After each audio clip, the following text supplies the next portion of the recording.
y'all. Hey, are we cute? Happy Friday. We are. And I Look have at a winter our gear. little scarves.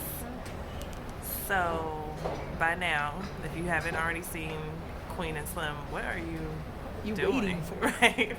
Why? Why? Why haven't you? I don't even know you. We have both seen it. We're about to go see it again. Right. So, In preparation for a podcast that we're going to do Yes. where we talk about it. yes. So, first of all, support Melina Matsoukas Melina, and yes. Lena Waithe because they're Absolutely. geniuses. Geniuses. Um, Cinematography, the poetry on film is It's It's a masterpiece. tragic. It is a masterpiece. beautiful. It is a tragic masterpiece.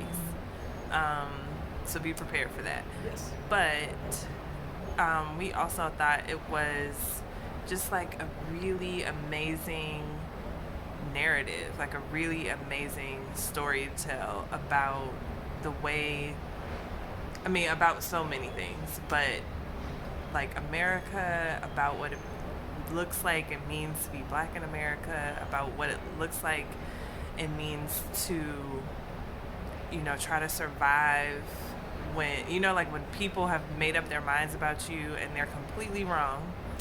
How hard it is to stand for something Yes, how hard it is to stand for something. when other people are not going to be held accountable for their bad behavior. Yeah, it's a very both and experience, I think. Everything about it to me is both and. It's so complex and so layered. Yeah, it's like you don't get to be on one side or the other, which is hard to do, I think, for anything. Like it's really hard to portray that and stir up that kind of tension within a single person. Lots of tension. Yeah, a lot of tension. It's a really good way of putting it. So, I think some of my favorite moments and like messages were, like for one, I thought it was really amazing to see these dark-skinned black people in a love story also being portrayed as like these nice people, these caring people, like you said, people who like stand up for what they believe in. Like that was really nice to see because colorism, racism, you don't get to see that all the time. So I really appreciated that. I really appreciated that they were, they held this movie for Yeah. the entire movie. I mean, it the was fact their that they faces. were like on the road. The movie was filmed on the road. Yeah. And it kept your attention, and it was just done so well. Yeah. I thought that the comic relief was needed and there was really slight on moments of point. that, but probably just enough Just enough to get you through. to get you through, right? And I liked that. I don't know. I don't want to say I liked, but I appreciated that it was very authentic and accurate to, what this experience would look like what you would get away with and what you wouldn't get away with. And I also have like mad respect for the fact that it was really triggering, I'm sure, for many people, and the trauma it stirs. Yeah. And at the same time, with my compassion for that, I'm also I'm looking forward to humans in art and in education to start telling true stories the right way, Yeah. instead of these fluffy history lessons we're getting, but like tell the reality, show what things really look like and how ugly they are, so we can start to hold people accountable for the ugliness and be Yeah. different. Yeah. I think Even though it it's hard to watch. challenges. Yeah, it challenges you. It's going to challenge, hopefully, everyone who sees it, which is how you know they did a really good job with the story and with portraying it on screen, because it's not an easy thing to watch. It's not it's not cute. You know what I mean? It's not like wrapped up, and it's not like a fairy tale. It's really The experience in the theater with we watched it together. Like everybody in the theater was watching it together and commenting and supporting one another and kind of like working through the What was happening. difficulty of it, you know?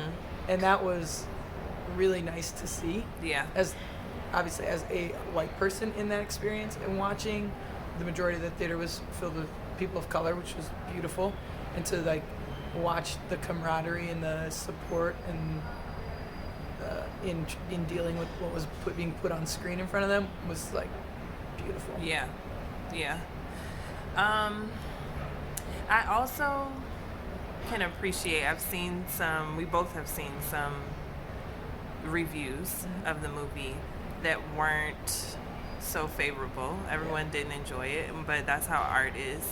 But I want to acknowledge those, I think, because that's real too. Like, if you didn't enjoy it, I would love to hear like why you didn't. I would love to hear what, bothered you about it, or what.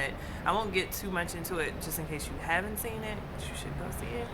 But I would love to hear why you didn't. I know for some, it was the ending that people didn't like, and they thought here was an opportunity for a different ending, and we didn't get that. But I kind of appreciated that the ending was predictable to me.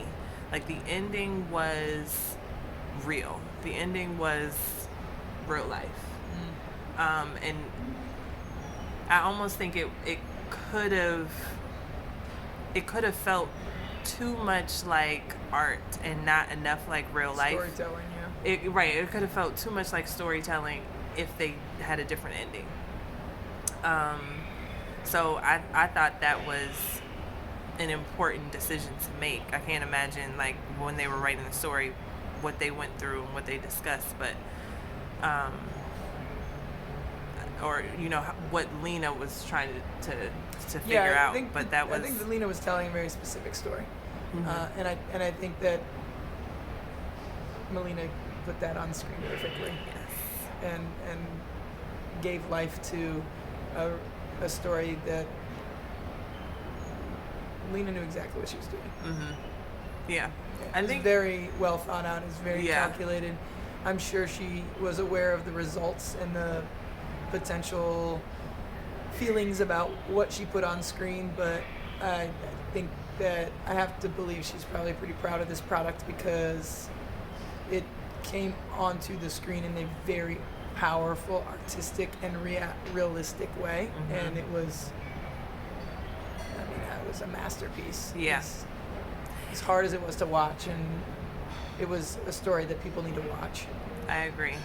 And there were so many perspectives, so I think if you watch it, you'll see how lots of different people felt about the story within the story. Yeah, and it covered so many real life, true story examples of messed up stuff that happens.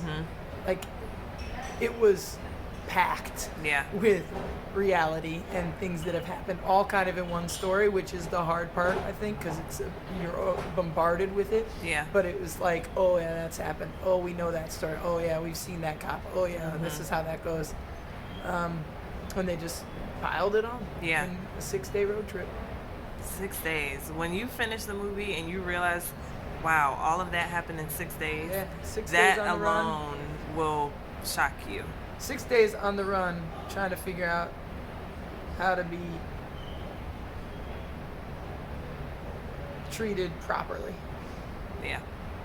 And knowing lastly, that the world ain't gonna try and do that. right. And I lastly just want to throw in there, this is not a Bonnie and Clyde story, and I think it's a mistake. We both think it's a mistake to classify it as such. I heard that a lot, modern day Bonnie and Clyde, and I don't think that's... Not at all. And if you read about Bonnie and Clyde, you will see why it's not that. They're and not those people. It's a very important distinction to make. They're not far Bonnie superior to those people. Right. Right. They were wonderful people. This is not romanticizing any of the... Their characters were flawless. So, which is also something we're going to talk about on the podcast. Check us out on the podcast. So, we teach love, y'all. Happy Friday. Go see the movie. Have a good weekend.